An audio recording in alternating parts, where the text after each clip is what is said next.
What's going on YouTube? It's Matty with FusaroFitness, and I want to address a question that I've been getting frequently and I've received many times in the past. People asking, are six-pack abs genetic? And the answer to this is simply yes and no. The actual structure, shape of the abs, that is determined by genetics. So some people will have that perfect 6 or 8 pack where the packs or the blocks of abs are lined up perfectly.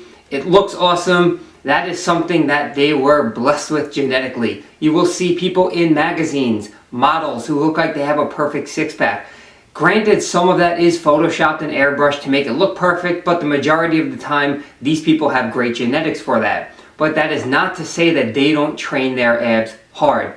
Oftentimes, you may see people who are skinny with a flat stomach and a low body fat percentage, but don't have any abs popping out at all.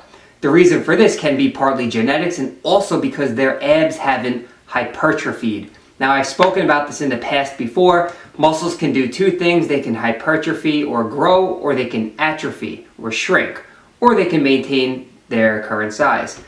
But in order to get the actual ab muscles to grow in size and make that six-pack pop out, you have to train them just like any other muscle, as they are a muscle. They respond to the same stimulus that a bicep would respond to. So you have to train them hard, you have to train them heavy with intensity, progressive overload.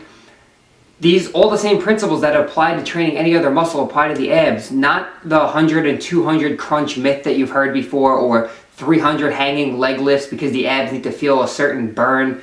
No, they respond to heavy weight just like other muscles do. Some people just may not have these 6 packs that you may see. Some people can only get 4. Some of them are staggered. Some of them are separated by a big space in between. Some are really close together. That is something you can't change. Muscle shape, muscle tie-in, muscle bellies. The same thing works for some people who have a perfectly structured chest, some people who have a high bicep peak, or some people who have a long bicep. So again, you may not have a 6-pack regardless of how hard you train it. You may only be able to get 4, even with your body fat percentage at 4 or 5%. The way the abs look is something that is determined by genetics. So with that said, train abs hard and heavy, whether you are cutting or bulking. Nutrition will play a big role in this. You may see people with 15% body fat who look chubby but have thick blocks of abs showing underneath the fat. That is because they train them hard. They have a strong core. They may squat, or front squat, or deadlift very heavy, and they train their abs with heavy weight. You may see somebody with 4% body fat with no abs.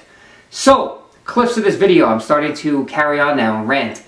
Train your abs like any other muscle. Train them hard and heavy a few times a week. You can work in the 5 to 8 rep range. You can work in the 8 to 12 rep range. You can go a little bit higher if you like.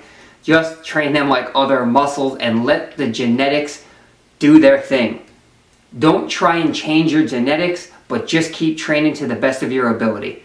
That's it. If you have any other questions, I will be doing some ab routines in the future when I get my new camera. I'm able to film in the gym. I'll do the best I can to get you that. And that's about it. So hopefully this video helped some of you guys out. If it did, please don't forget to like the video and give it a thumbs up rating. That really helps the channel grow, and I appreciate it as always. Don't forget to subscribe to the channel if you have not already. And until next time, I'll catch you in the next video.